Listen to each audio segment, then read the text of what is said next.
Hey everyone, welcome and thank you for joining us today. Sean Brewster here with Bodine Ledden once again. Bo, today we're going to talk about dry needling, but beyond the trigger point. Yeah, and it's always such an interesting and exciting topic. And so much of the time there's very much a focus on the myofascial trigger point, this tiny little entity of potential nociceptive input to the central nervous system. But what else is going on and what other mechanisms are potentially involved? So there's a little bit out there to think about and discuss and to question.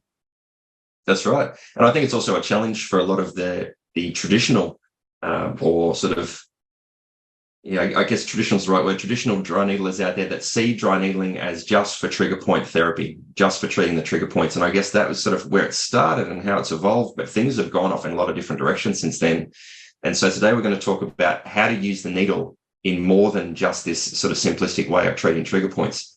Now, we teach dry needling, Bo. We teach a lot of different dry needling courses, and you have to start somewhere. So, of course, we start with trigger point myofascial pain needling, and it is the logical place to begin. But very soon after you get a bit of experience using needles and start to even dive into some of the research and look at the clinical evidence, it's very easy to see that there's a lot more that you can do with it. And, Lance Armstrong wrote a book called It's Not About the Bike. Well, this is probably not about the needle in this instance. Maybe the needle's the tool, but what else can we achieve? The trigger point is just the beginning. Yeah, and I think it's probably a good place to start of talking about myofascial trigger points, but sort of, is that trigger point the primary cause of nociceptive input that is perceived to be painful? There is some good evidence to suggest that there's all sorts of biochemical changes that occur at the site of the trigger point and dysfunction at the motor end plate that can lead to spontaneous electrical activity and persistent noxious input to the central nervous system. But is it that simple? And when we look at myofascial pain is often associated with nearly every musculoskeletal based pain presentation. So what about when myofascial trigger points may be secondary to a primary cause? So if you've got persistent shoulder pain, for example, based on a primary pathology, and then those trigger points are secondary, well, that's maybe more of a nociplastic cause, right? So it's actually as a result of changes to the central nervous system and increased motor output that can lead to myofascial trigger points. So, when we look at pain being such a complex, multidimensional entity, there's so many things that can contribute, and it's not just about nociception, and it's not just about what's happening in the tissue or in the periphery, because what about pain in the absence of tissue pathology or pain in the absence of nociception? So, and a great example might be myofascial pain syndrome or fibromyalgia, where there's not actually any pathological cause in the periphery, but we still have persistent myofascial pain or persistent pain states. Okay. And I think if we think about this from a little bit more, simplistic term, if we've got a noxious afferent arriving at the central nervous system at the dorsal horn, then we may have this efferent outflow that goes to the target muscle or the target tissue, causing a local contracture. So if we take away the nociceptive input and we've got these structural and functional changes in the central nervous system, and there's heightened excitability as far as ventral horn outflow goes, that can lead to the myofascial trigger point as a secondary to central changes. And that's pretty interesting because, then there might be some noxious afferents involved, but that's secondary to the primary, I guess, central changes that are occurring. So I think that's really interesting to think about. Yeah, for sure. Jay Shah sums it up with the chicken and egg analogy, doesn't he, in his webinar that he ran for us a couple of years ago about is the trigger point primary or secondary? Is it the horse or the cart in your example? Is it the first or the second component to this? And I think if it is the secondary component, then we're treating the trigger point, then we'll be forever just chasing symptoms with our patients. And it would explain why in a lot of instances, not all of them, but some instances, we see people come in they get immediate reduction in pain, and then it's back again a few days later. And as clinicians, we point to that and say, well, it's because you're still sitting like you are at work, or it's because you continue to do that activity at home or at the gym or whatever it might be. And that's why the symptoms have come back. Well, not necessarily. It may be a cause, but it may not be. Maybe it's something coming from a central processing issue that's causing that potential efferent issue in the tissue. So you're right. And how do we know? Like, that's the challenge, right? How do we know whether it's the secondary or the primary? And I guess you have to look at things a little bit broader than just the trigger point. And so that's really what today's discussion is about. The trigger point is one potential source of nociception for our body, but there's various others, and it may actually be a result of nociception rather than the cause of it. And so we have to consider multiple different approaches here, or different perspectives at least.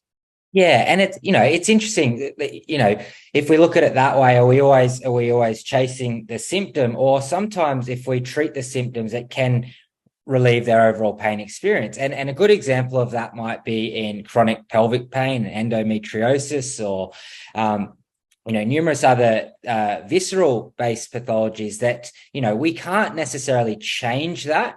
However, due to the increased excitability of those nociceptive afferents can lead to increased central excitability and increased excitability of the efferents. So, when we think about convergence of somatic structures, visceral structures, that's viscerosomatic convergence. So where we have the same convergence of sensory neurons at the same site in the dorsal horn.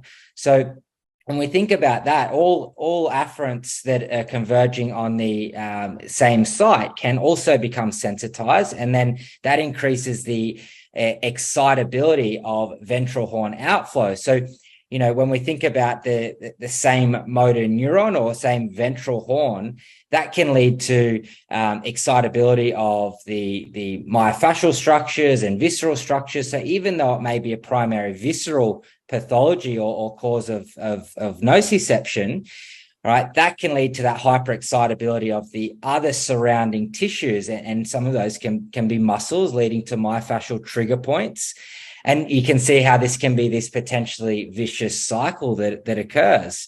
So although, as I said, we can't necessarily treat endometriosis with manual therapy techniques. However, we may be able to treat some of those symptoms that are leading to the wind-up phenomenon, or the amplification of these noxious inputs to the central nervous system, and the increased excitability of their central nervous system and increased pain experience. So that can be a useful way that we can maintain or manage symptoms for something that we may not necessarily be able to resolve. 100%. Yeah. And so this is what we say, yes, it's not good to just treat the symptoms without addressing the cause. Sometimes addressing the symptoms does diminish the size of the cause. So, for example, if somebody has myofascial trigger points that are a secondary effect of nociception from another source, or as you explained, the wind-up phenomenon, if we address those nociceptive inputs, that's less nociceptive bombardment to that dorsal horn, which then reduces the potential for other up-the-chain problems, central sensitization, higher changes in the higher brain centers.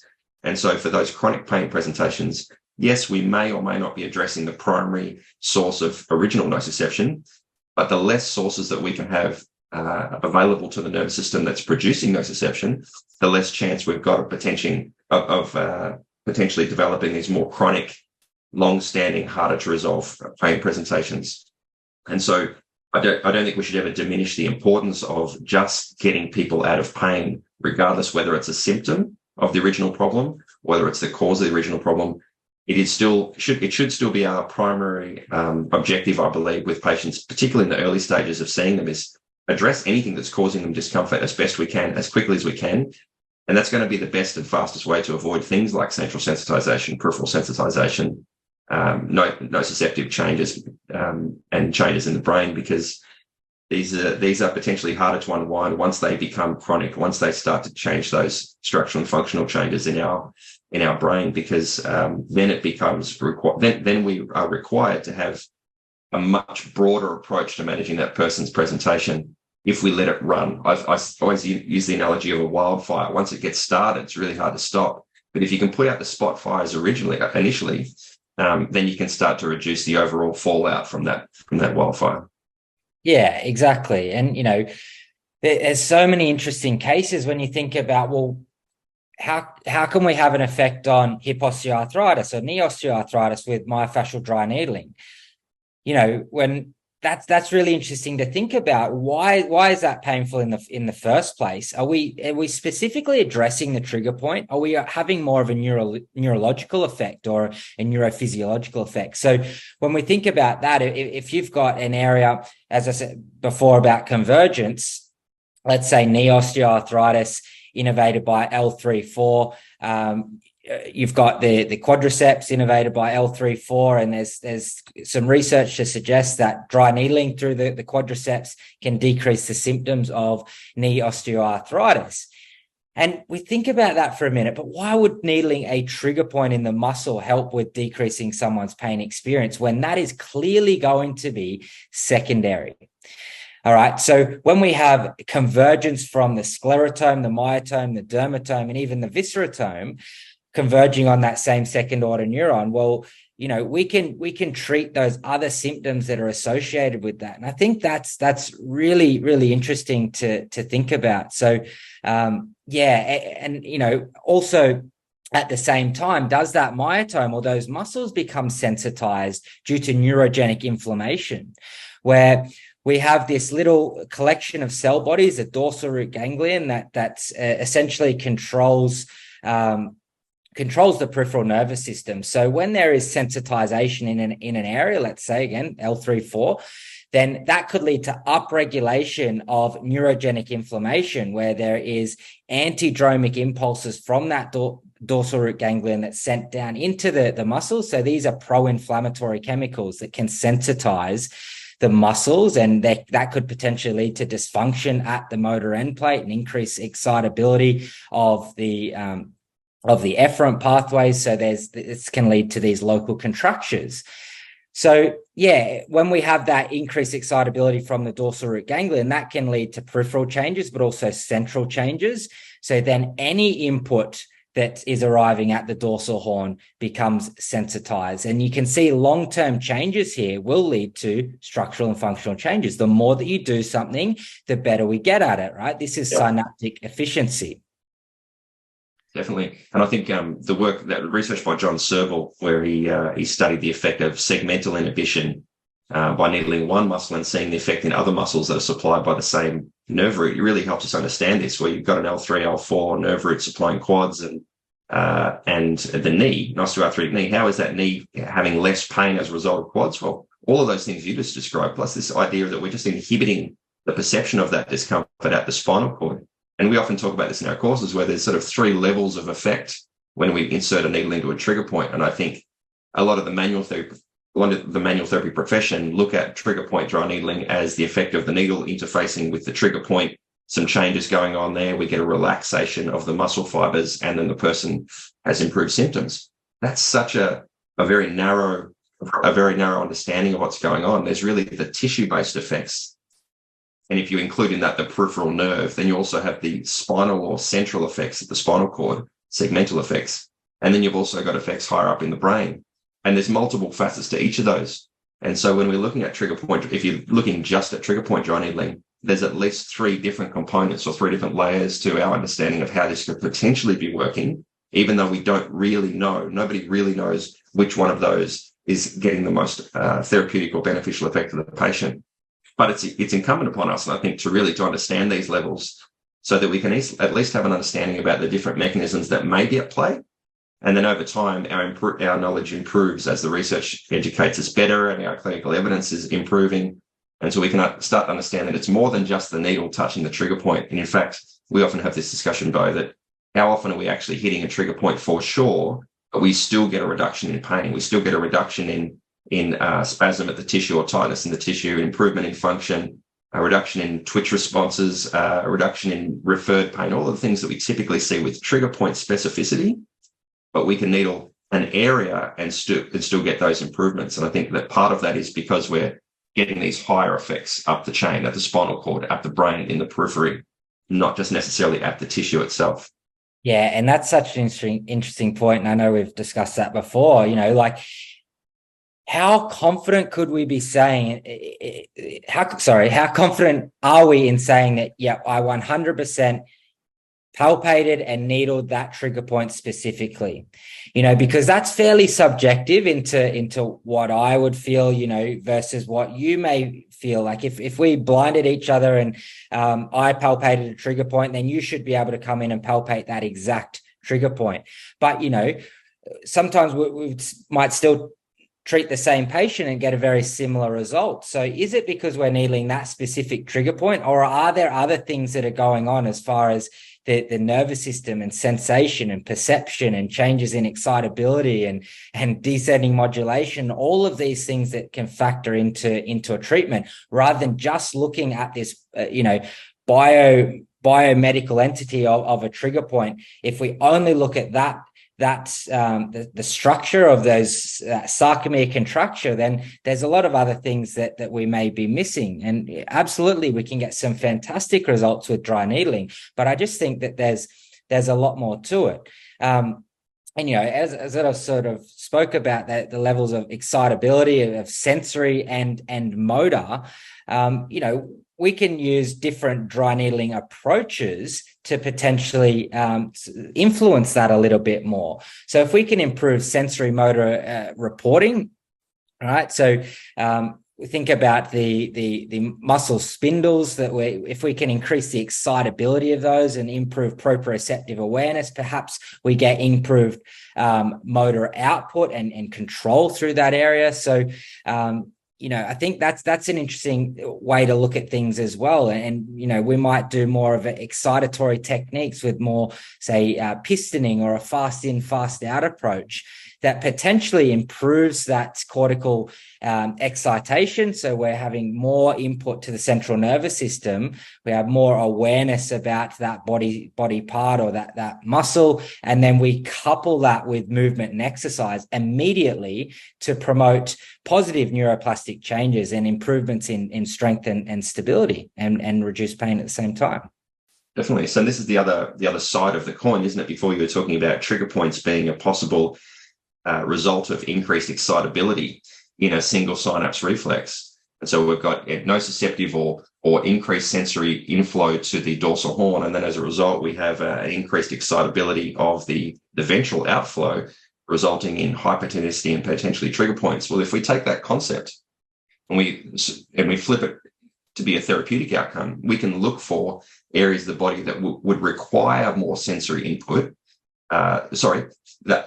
I'll put it a different way. Areas of the body that are responsible for more sensory input. So it's like our single unisegmental muscles in the spine that have multiple more muscle spindles than other muscles that surround the area.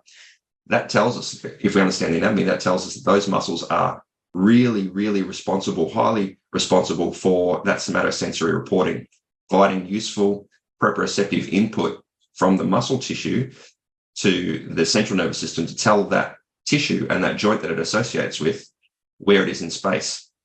And so those unisegmental muscles in the spine, if we can excite those, like you're talking about with fast stimulatory type techniques, well, that improves their connectivity, their sending of information to the central nervous system. And as a result, we get a better outflow of motor control, improved motor control, like you're suggesting. And that's a technique we teach in our advanced dry needling course. And it really challenges a lot of people. People will come in with this idea of, I use dry needling to reduce muscle tone. And here's these guys telling us that we can use dry needling to increase muscle tone. Well, why? The difference is the way that we approach the tissue, the specific target tissue that we're choosing. It's not just any old muscle. It's the muscles that have a higher number of muscle spindles. So their job is to provide sensory input. Their job is not to control joint movement. The muscles we're talking about are so small and so fine, they couldn't possibly be responsible for much movement. Their job is to monitor movement. And so we give them something to monitor. We give them something to report back. And as a result, we get better outflow. So the more gross motor muscles in the area can do a better job of managing that region of the body. And we see great effects, right? Around the spine, increased ability to move and control, stabilize, activate, all of these things. And it's the same tool. Here we are again. It's not about the bike. It's the same tool that we're talking about. We're targeting it with specific knowledge of the anatomy and a specific mechanism of effect. It's not just about putting the needle in and hoping for the best. It's a specific mechanism of effect. Yeah, in fact, there's some good research that has been done on patients with chronic ankle instability.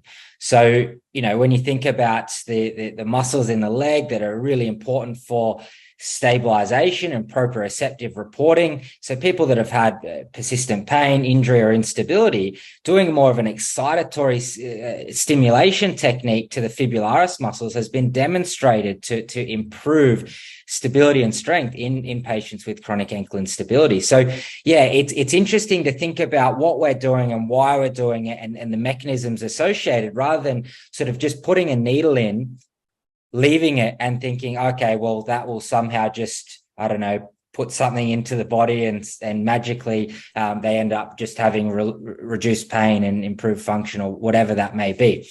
I think it's so important that we understand this sort of stuff, because in an instance like that, for example, it could be fibularis, it could be gluteus medius, it could be the spinal stability muscles, those intersegmental muscles, where that is more of their role is stabilization muscles. They're not big, gross prime movers. It's really about getting some improved stability through that area. So if we can use it more of an excitatory technique, that then we immediately do some exercise afterwards, again, that's sort of how we can introduce passive modalities in manual therapy and dry needling into exercise to support better long-term outcomes with our patients. So I think that's really interesting to look at it that way. Because if we only just thought of it as a trigger point, that's sort of always going along that narrative of there's some dysfunction within the muscle. Well, if there's dysfunction within the muscle, how can we promote improved strength, improved capacity, and decrease pain? With different mechanisms and different approaches. Yeah, the question always comes back, doesn't it? What are you trying to achieve for this person? And, you can take a pretty narrow approach and go, well, I want to increase circulation to the tissue. Okay, well, if you want to do that, put the needle in the tissue, that'll do it. We can get a very local tissue-based effect just by inserting a needle. That's been demonstrated in the research to do that.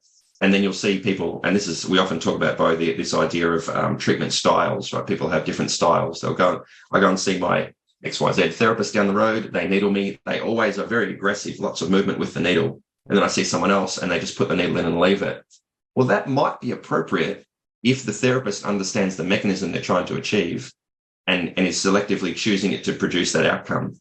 But the problem is a lot of people will go, well, this is how I needle. I put the needle in, I poke it around a bit and I take it out again. And that's what I do. And I seem to get good results and, wash my hands of that, we're done. But we know that a lot of the effects that we get from dry needling, even if we're just looking at trigger points, that we've got those local tissue-based effects, increased circulation, downregulation of those, all of the biochemical milieu in the region and so on. But what about the effects that are happening segmentally and higher up? They are achieved by sensory input. And so if we put a needle in, at least in my opinion, if we put the needle in and it's sitting there and the patient can't feel anything, the therapeutic benefit of that is plateauing and dropping off. We have an initial effect at the tissue based on the needle itself going into the tissue, producing certain effects. And then the ongoing effects that we get, or the longer term effects, are responsible, or at least achieved, by different sensory inputs. And so we're talking about stimulatory techniques. We're talking about other techniques that might decrease tone, decrease excitability. And so when we get the question, like, which technique should I use? Well, the answer is, what are you trying to achieve? Because each one will do a different thing. And depending on where you put it and the depth you apply it, it might produce a different outcome as well. So we really have to consider, has the effect diminished? Do we need to do something else? Or is it time to take it out? Or have we done enough? All of these things can only be answered if we understand the mechanisms of effect. Yeah, that's it. And I think there's another one that I want to throw in there just to sort of question things and get everyone thinking about what we're doing. If we think about someone's got pain, well, why are we putting a needle into someone who's got pain? Like, would that not be more painful? And certainly it can be, absolutely. So what about, conditioned pain modulation, where we're sort of using pain to inhibit pain? All right. Maybe that's a mechanism that's associated as well. If we're providing a potentially noxious stimulus, that's a different input to their current pain experience, does that promote increased descending modulation or pain inhibiting pain, for a period of time that allows them to do something else, some movement, some exercise, some mobility, whatever that may be. So I think that's a pretty interesting way to look at things, that it's not just about disruption of a myofascial trigger point. Is there, more central effects that are going on as far as conditioned pain modulation? So I think that's quite interesting too. We've probably got more questions than answers with a lot of these things, but the key thing is to understand at least what we're trying to achieve, right? And yeah, you can inhibit pain with other pain, but if you've got someone in a highly sensitized state, it might not be appropriate. So we have to consider each patient on the merit of the methodology or the mechanism that we're trying to employ. If you've got someone who's got really intense pain and they need to reduce that right now, then you could just go and put a needle in somewhere, induce a lot of discomfort for them, and they will prioritize that sensation. It may be appropriate, but if we've got someone with that more long-standing chronic pain presentation and we're introducing more pain, more nociceptive input to the dorsal horn, potentially at the level of their other problem, now we've got an issue. It's not going to be appropriate. Yeah, well, if their central pain modulation is working appropriately, but I think it's like putting an elbow into someone's hip. Yeah, that hurts, but that's a good pain, because that will promote the increased descending modulation that will reduce the excitation of that second order neuron. So, I don't think that we could completely discount that mechanism. But on the contrary to that, you could say that you have someone with pain. And before I spoke about neurogenic inflammation, where there's this upregulation of pro-inflammatory chemicals, both orthodromically and antidromically. So if you had someone with a painful shoulder and then you went and put 10, 15 needles and you're really aggressive with that approach, well, that could promote increased neurogenic inflammation.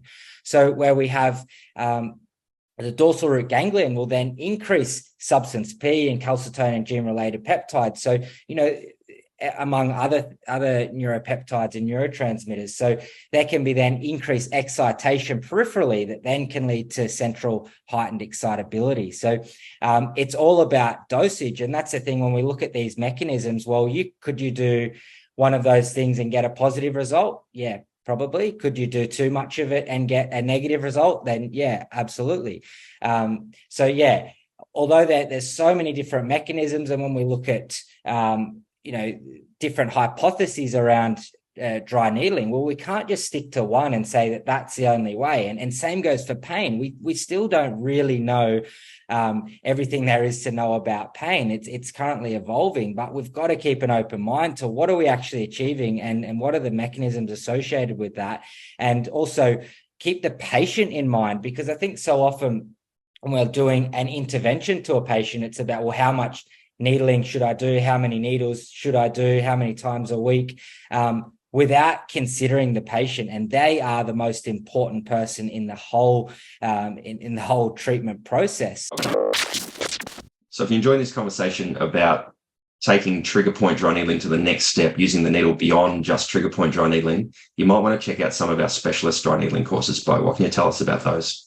Yes, we have our first specialist dry needling course in Brisbane on the 29th of October. This is the hip and pelvis dry needling course that really will take it to a whole other level when looking at dry needling approaches for a number of different conditions, looking at peripheral sensitization, central sensitization, looking at how we can influence hip osteoarthritis and a number of other things, including neural sensitization and spine-related leg pain. So there's plenty in there. We've also got a stack of other courses, including a neck and arm dry needling course. We've got a dental dry needling course. We've got a podiatry dry needling course.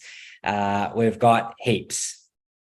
There's lots of different options. And the reason we have all these options, Bo, is to make sure that we do take people on a journey through their understanding of these different mechanisms, like we're talking about in this episode. So if you want to check out one of these courses, you know where to go. Hit us on our website. We'll have all the details there for you. So it's less about what's the correct dosage for for the person. It's what's right for that person. What's the best intervention overall for that particular person? And that's why we'll never have this specific time frame or dosage requirement to treat pain. It's about treating the person. Yeah, you're going to have to place the person at the center of the decision-making matrix, right? You have to have them as the central point. And the mistake I think that some people will make is they'll go, well, what does the patient want? And that should be the dictator of what you do. Well, not necessarily. I challenge that.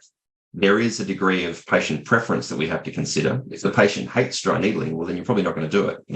If a patient is so uncomfortable and averse to more discomfort, more pain, then your approach needs to be very subtle, and it may just be communication, language, movement to begin with, and there might not be any manual therapy.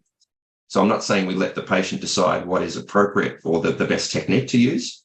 We should ask them about their preferences, make the best clinically reasoned decision based on their presenting case on that day, at that hour, at that time, because it'd be different later in the day, and therefore your treatment should be different later in the day.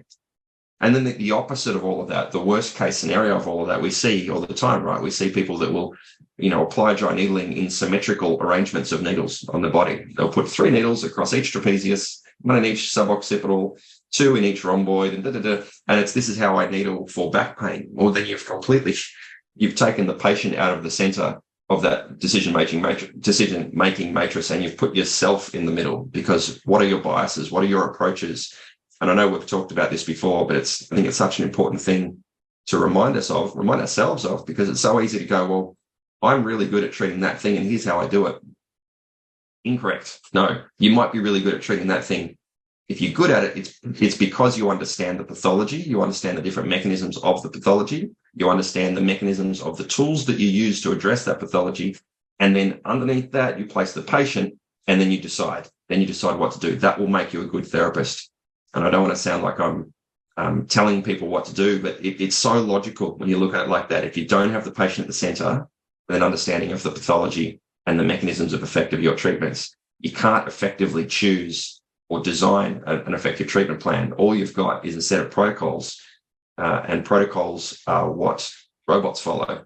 We're not robots. We need to be thinkers. We need to challenge ideas, challenge ourselves, and then always have that patient at the center of the decision. Yeah, and don't we hate that word, protocols? In fact, I heard it again not too long ago. My general protocol is I'll do a bit of massage, then I'll put some needles in, and then I'll do some stretching or whatever. It's like, well, how reliable is that, for one? And what's the patient's goal? That's the number one thing. Like, any intervention that we do should be, what's the best thing that we could potentially get them to their goal most effectively. So yeah, and the same goes with dry needling, where it might be, like you said, symmetrical needle placements. I usually leave them in for 5 minutes while I go and do something on the legs. And I would always just say, why? Tell me why. Yep. Because what's your reasoning behind that if you can't come up with a good physiological explanation? And, everyone's symptoms are going to be different. So that's why it's important to have that constant communication with the patient, get that feedback. Sometimes it might be that your needling approach could be in and out.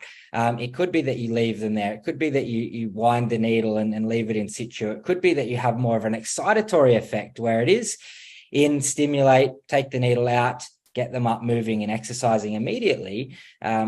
It's always going to depend based on the patient, their presentation, and their goals. Definitely. Yeah. And it's when you ask the question why, people often say, well, it's what I do, and I always come back and it looks and feels better afterwards, and the patient likes it. And it's pretty easy to overlay that experience with your own cognitive bias and say, okay, I take the needles out. Oh, look at that tissue. It's nice and soft and fluffy now. I can feel it. It's released. It's let go. Of course you can feel that if you want to feel that. And sometimes that might be the case, but I think sometimes it's what we want to experience, and therefore we experience it. Whether or not it's the actual reality or not is the question. So I don't think anybody, well, I hope that nobody listening to this would be listening to this going, these guys are preaching at me and telling me what to do. Hopefully they're hearing it for what it is. It's like, okay, maybe you're right, but challenge it, question it. Is that the most appropriate effect, the most appropriate approach for that person on that day? Or is it the approach that you've sort of fallen into the habit of over time. And so, yeah, that's all we're really asking is people to challenge themselves, question themselves on these approaches, and really try a bit harder to understand these mechanisms of effect, because, you know, they're all hypotheses at this point. These are all ideas. And, you know, wait 5 minutes, ask us again, ask us next year if we still believe the same things. The chances are it'll evolve. But the problem is, if we've been believing the same thing for the last 20 years, that's where we fall into a trap, because our ideas can't evolve if we get stuck in an idea.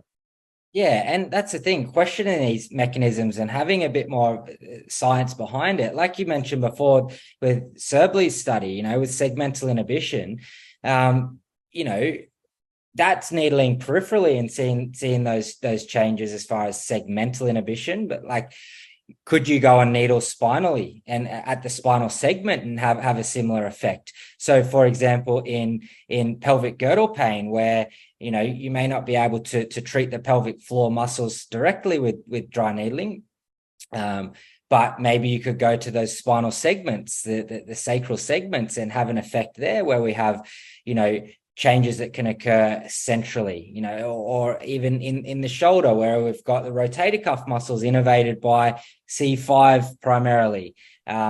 You know, could you go and needle C5 centrally if there's some central changes that have occurred, and see if there's any changes in pain or movement, or even pain pressure thresholds peripherally? So it's interesting to think about it that way, because there can be also widespread effects that we see with a lot of manual therapy interventions, and not just specifically on a target area.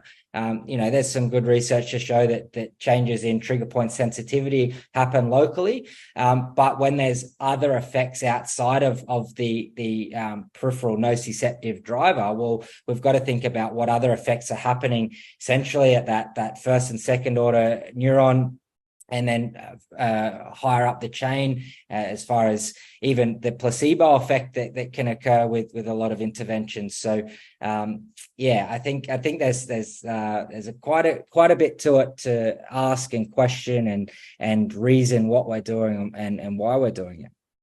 Definitely. But before we move on, well, I should say, maybe to wrap this discussion up, let's go and look at something a little bit different than, say, muscle and trigger points. Let's look at scar tissue and the effect of dry needling on scar tissue. And this is something we've been playing with for a while in our advanced dry needling course. There was an interesting study in 2020 by Rosenfeld and his colleagues about using dry needling to treat scars. And while it wasn't a super robust study, they did demonstrate a couple of different mechanisms that seemed to reduce the adhesive nature of scars, so the ability for tissues to slide and glide against one another, and also increased healing rates at the site of the scar, so improving the health of the tissue and the healing of the lesion that was there. And so it's an interesting idea of using the needle to sort of increase circulation, decrease load on tissue with the needle being the tool, like we see with other modalities, cupping and Graston type techniques and other kind of scraping techniques, where they'll use different tools to sort of decrease the adhesive nature of the scar, increase circulation, improve healing rates. There's lots of different modalities that claim to be able to achieve this improvement in scar tissue health. What are your thoughts on that? Yeah, it's interesting. And that's the thing, that the research is still evolving around this. Yeah, it's a tricky one with the scar tissue sort of stuff, but is it changes in perception around that scar as well that decrease pain and improve someone's movement? Is there mechanical changes that occur from the tissue binding to that scar? Maybe. Yeah, it's an area that is evolving, and it's interesting to look at and see what mechanisms that we could potentially have on it. You know, so, and again, you'd always couple that with movement and exercise. So yeah, it's potentially another thing to look at for sure.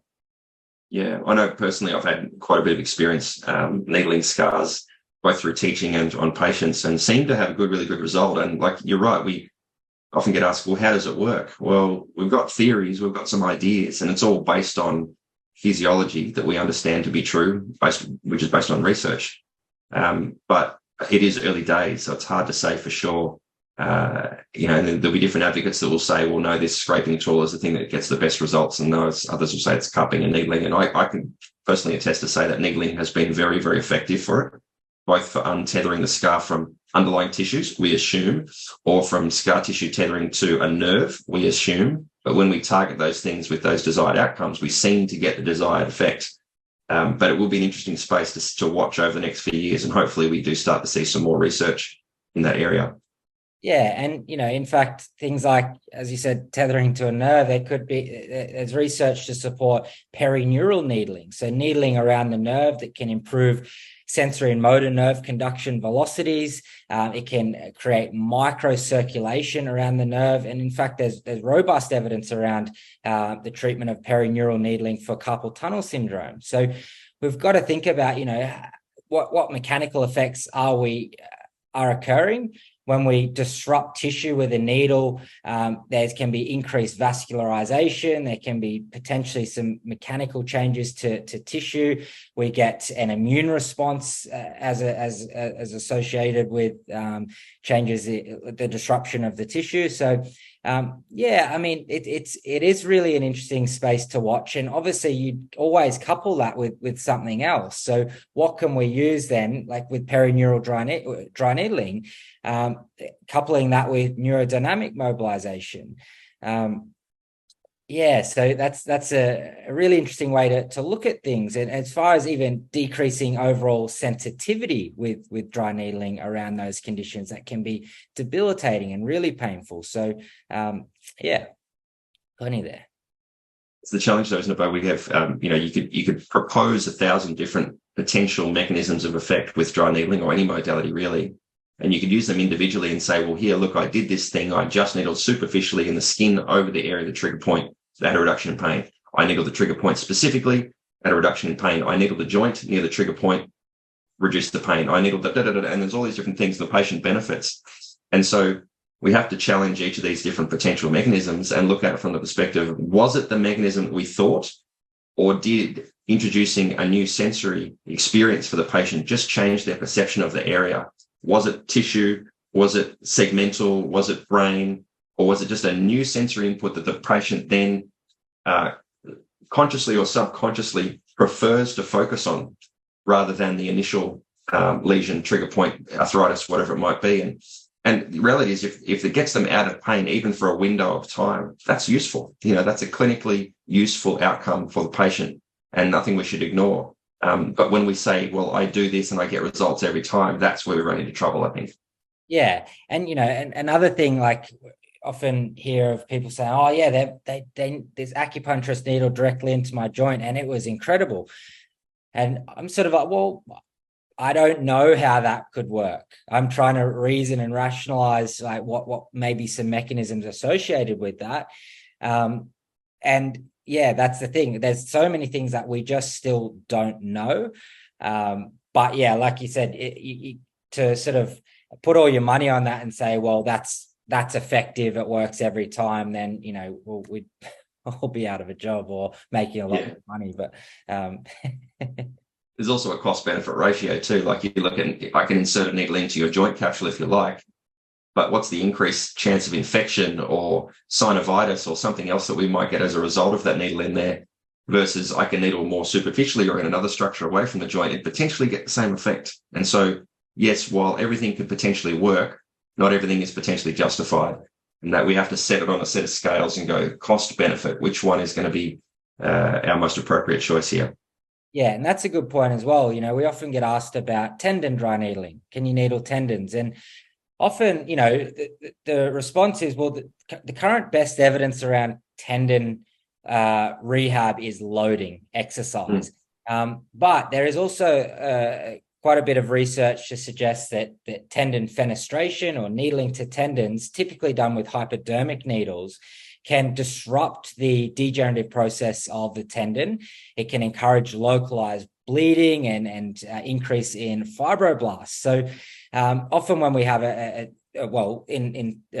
pathological tendons, we have changes in type 1 collagen to type 3 collagen. So by in these chronic degenerative tendons, it may be an intervention that we could use to potentially kickstart an inflammatory response around that tendon that then we can then couple with loading and exercise. So it's interesting, right? Because you look at the corticosteroid injections that were often used for needling, and hopefully not so much anymore, because there's been significant evidence to demonstrate the degenerative effects that can occur to the collagen matrix. But same with PRP injections. So even just analgesic injections. So is it the needle or the substance that's been injected into the tendon? Could we have an effect on that tendon without putting these other substances into the body that could potentially be negative and harmful for the tendon and the matrix of the tendon? So it's interesting to think of things like that and how that may play a role, but it's never something that you would rely on and say, well, I just needle the tendon for tendinopathies, because that would only be in those chronic degenerative cases that they're not responding to other interventions. Well, what could we try without going for a PRP or a corticosteroid injection or potentially even surgery? What could we do that's cost effective? And that we can apply in clinical practice that may disrupt that degenerative process and promote recovery and reduce pain. Yeah, you're right. I think you hit the nail on the head when you said that, in conjunction with exercise and in conjunction with other things, whenever we're looking at trying to change the state of tissue being a functional substance, it's a substance that either tissue that needs to be contractile or absorb and produce load, like a tendon, for example. Well, then there's only so much you can do with a passive intervention, and which we're talking about dry needling today, which is typically considered a fairly passive approach to treatment. Yes, you can increase stimulation of tissue or provide stimulation to tissue with the needle, or decrease tone with the needle, but it's what we do after that really makes the biggest difference. It might be that we change the chemical makeup of the tissue with the needle, which then promotes a more appropriate environment to create healing. But the healing happens within the body. The body does that. Movement, exercise, nutrition, sleep, all of these things will help to support that over time. And so we can't rely purely on the needle to get that outcome for us. Yeah. And just reminds me as well, like a lot of the narrative around dry needling and manual therapy is often, oh, well, the muscle's tight, or, it's really tight, it's ropey, it's sort of like it's in this hyper excitable state. It's where it's really contracted or short.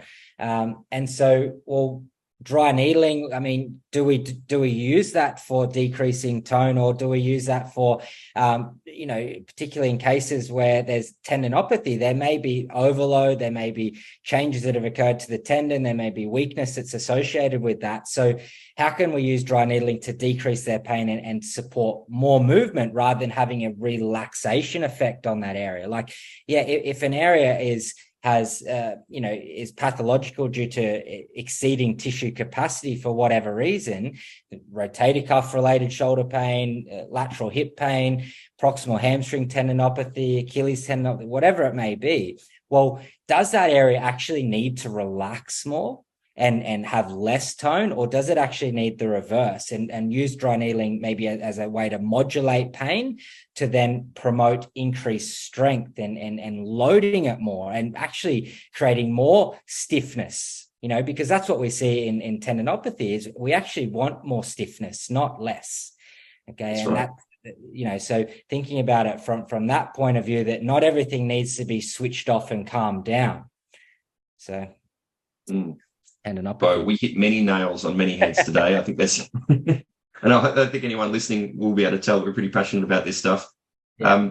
Guys, I hope you've taken a few things away to sort of chew on from this discussion today. There's the underpinning kind of concept, at least we wanted to get across, is that it's more than just trigger points that we're addressing with needles.